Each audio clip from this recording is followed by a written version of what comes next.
What's going on, everybody? Your boy Ernest back with another episode of ER Sports. Fortunately, Big Bro can't be here.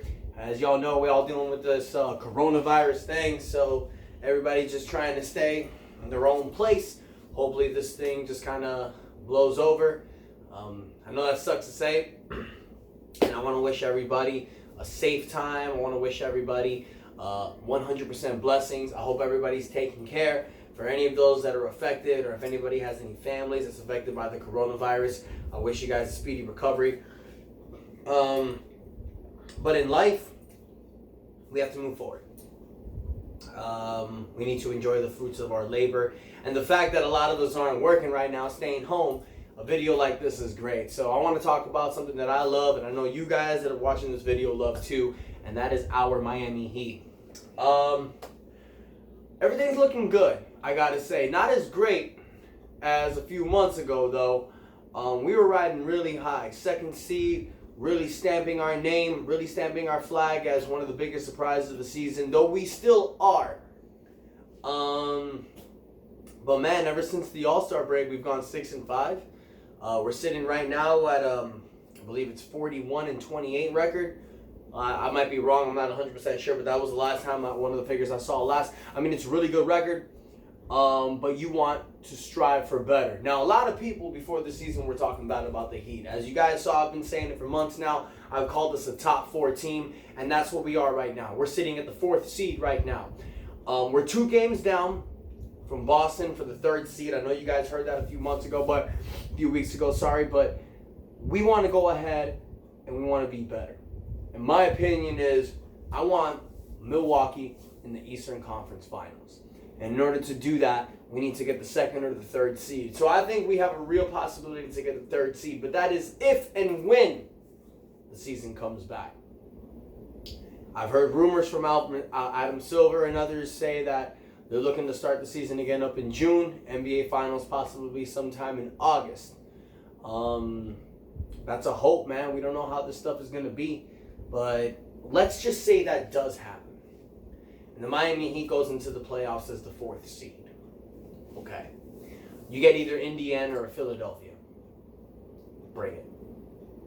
Bring it, Philly. Actually, I want Philly. Rematch of 2018, I want Philadelphia. I'll take Indiana, I don't care, because TJ Warren doing that crap to Jimmy Butler, that deserves an NBA playoff series. But then you give us Milwaukee in the 2nd round. A lot of people are probably going to think it's going to be 6 games Milwaukee. I say Heat in 7. Hard. You want to win in 6. If I'm Miami, you want to win that series in 6 because it'll be so hard to beat Milwaukee in the 7th game in Milwaukee. But I mean, Miami's got their number. We've got their number. We've plugged out Giannis this year, with and without Jimmy. So I'd give us a good shot against Milwaukee. But the reason why I want Milwaukee in the conference finals is because that's where the drama is. And it's cool. Let's say we beat Milwaukee in the 2nd round. You get Boston or Toronto in the Eastern Finals. Give me Boston. That rivalry is old. But Milwaukee, man, I think the conference finals will be great. What's our ceiling? What's the Miami Heat ceiling? Well, I mean, just like we always say, every Heat fan will say, Miami Heat's ceiling is the NBA Finals. That's the team that we are. Every single year, it's NBA championship or bust because that's the type of organization that we are. But what's our ceiling this year? Let's say we do make the NBA Finals. Can we really beat a team like the Los Angeles Clippers or the Los Angeles Lakers? I mean, I think so, but I'm the cocky Heat fan. Can we really do it? Can we push those teams to the limit?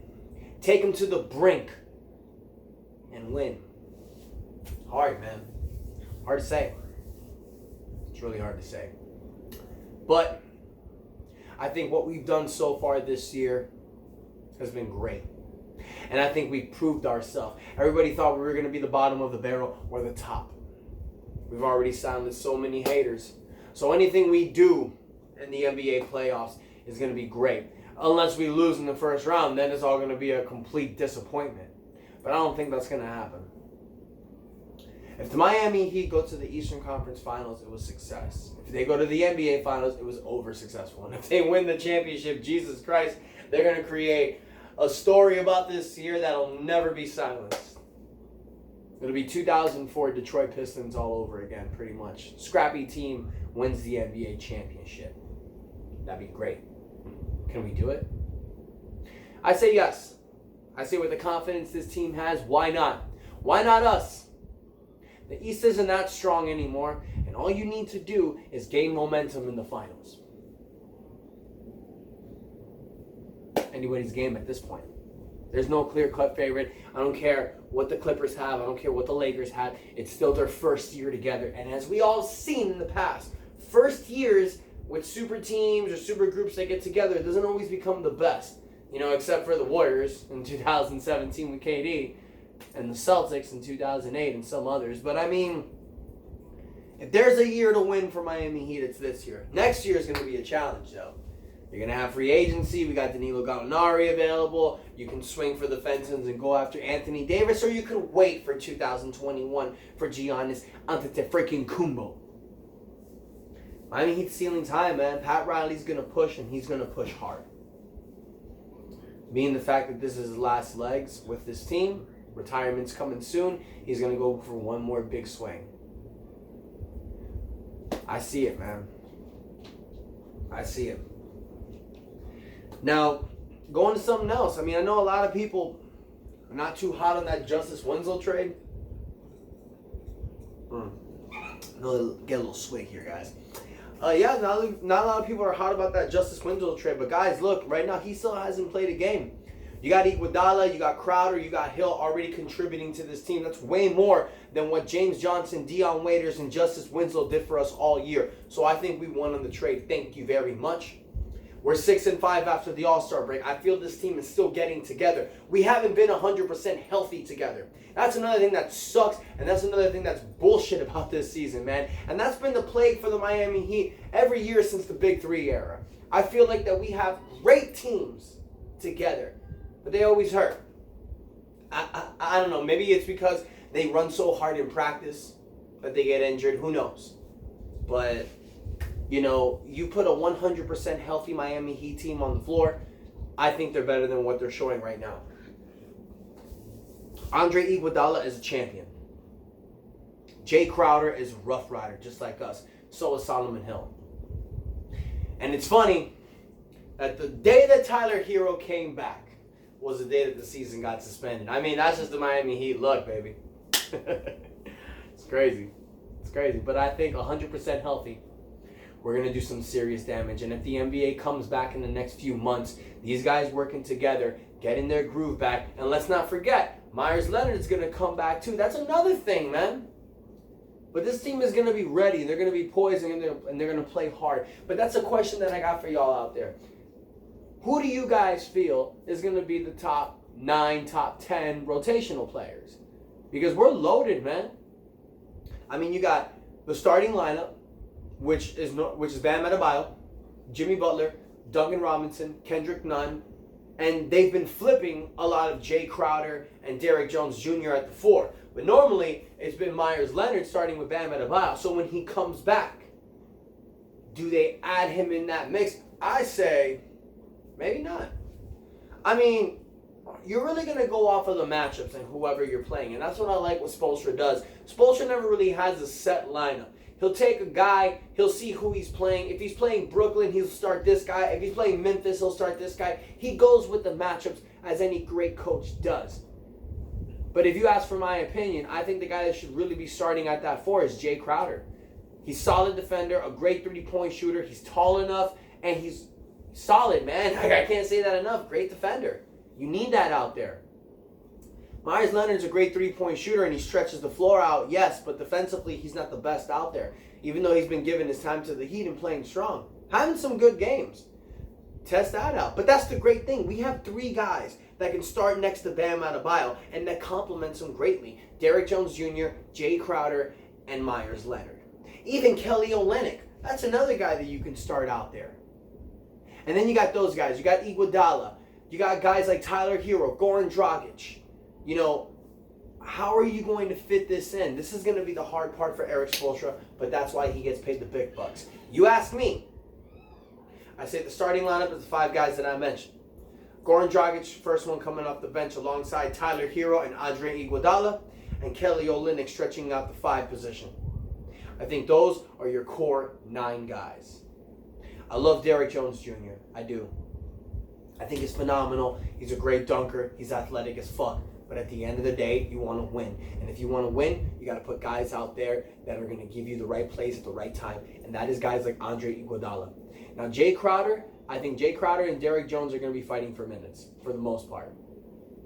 It's not going to be easy, but if you want to win, you put the best guys out there, especially in the playoffs. And in the playoffs, you're going to be relying so much on guys like Bam Adebayo, Jimmy Butler, Goran Dragic, Tyler Hero, and Duncan Robinson. Those are the 5 guys that Eric Spoelstra is going to be relying so much on. Because not only do some of them have the experience, but some of them have the swagger and they have the confidence. So, I mean, that's really everything, guys, that I want most really I wanted to talk about. We got a lot of excitement going on this season. Whenever the season comes back, whoever knows when the hell that's going to happen.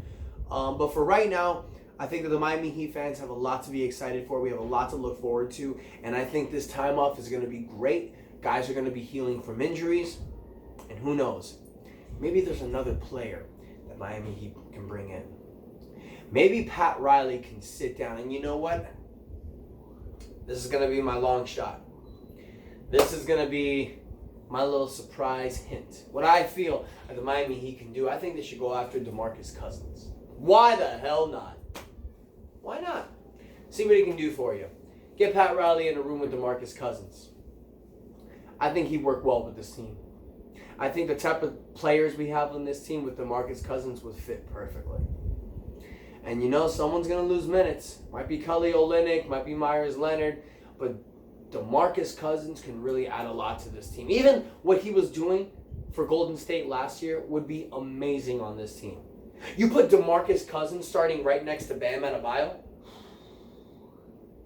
That's crazy good. That's crazy good. So, guys, what do you think? How do you think our season's playing out so far? What do you think of our record?